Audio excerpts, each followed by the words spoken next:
इलाके आराई में खुसूसी तौर पर बनाए गए इस फार्म हाउस में 1 साल पहले तजर्बाती तौर पर शुतुरमुर्ग के 65 चूजे लाए गए, जो अब तकरीबन 1 साल के होने वाले हैं। इस डेयरी फार्म के मुंतजिम इमरान अजीज कहते हैं कि अब तक उनके परिंदों में ना कोई बीमारी आई और ना ही इनकी देखभाल मुश्किल है। 4-5 माह तक हम इनको फीड वगैरह देते रहे हैं। अब ये तकरीबन 1 साल और 2 माह के हो चुके हैं। शोर शराबा बिल्कुल पसंद नहीं करता, बहुत ही शरीफ जानवर है, किसी किस्म का लड़ाई झगड़ा नहीं है इनमें। लेकिन ये है कि इनको बिल्कुल खुली जगह में रखना चाहिए हर हिसाब से, ताकि शोर शराबा भी ना हो आसपास। इमरान उन अफराद में से हैं जो 2016 में पंजाब हुकूमत की तरफ से शुतुरमुर्ग फार्मिंग के लिए शुरू किए गए मंसूबे से मुतासिर हुए।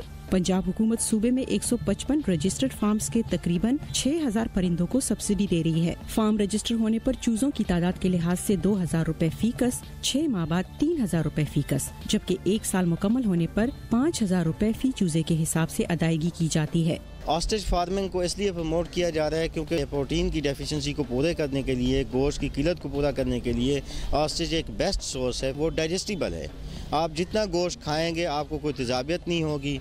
आपके शुगर, ब्लड प्रेशर और ख़ास तौर पर जिगर के अमराज के लिए बहुत मुफीद है, क्योंकि इसमें सोडियम का लेवल कम होता है। जो सब्ज़ चारा है, लहसुन, बसीम, पालक, सांजना स्पेशली, क्योंकि इसमें मेडिसिनल इफ़ेक्ट भी हैं और ये इसकी ग़िज़ा का हिस्सा हैं। कोई उसमें मोर्टेलिटी भी नहीं आ रही और उनके बर्ड्स भी अच्छे हैं और उसमें फ़ैट परसेंटेज बहुत ज़ीरो है। शुतुरमुर्ग की फार्मिंग पाकिस्तान में नहीं होने की वजह से महकमा लाइफ स्टॉक जनूबी अफ्रीका और बेल्जियम से अंडे दरामद करके ब्रीडर्स को फरोख्त कर रहा है।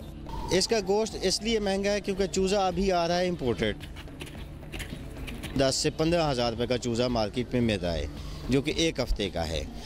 अब ये हम फार्म रजिस्टर्ड कर रहे हैं, ब्रीडर फार्म भी हम रजिस्टर्ड कर रहे हैं, ताकि इसका ग्रैंड पैरेंट हमारे पास मौजूद हो। नेक्स्ट ईयर आपको यहाँ पे ही चूज़ा मिलेगा, उससे फिर इसका रेट भी कम हो जाएगा। तेजी से बढ़ने वाले इस परिंदे के अंडों से लेकर गोश्त, हड्डियों और परों तक सब अच्छी कीमत पर फरोख्त हो जाता है। ज़ाहिरी फायदे को देखते हुए कारोबारी अफराद फार्मिंग की इस किस्म पर रकम लगा रहे हैं, लेकिन उनका कहना है कि इसके फवायद कुछ अरसे बाद ही सामने आ सकेंगे।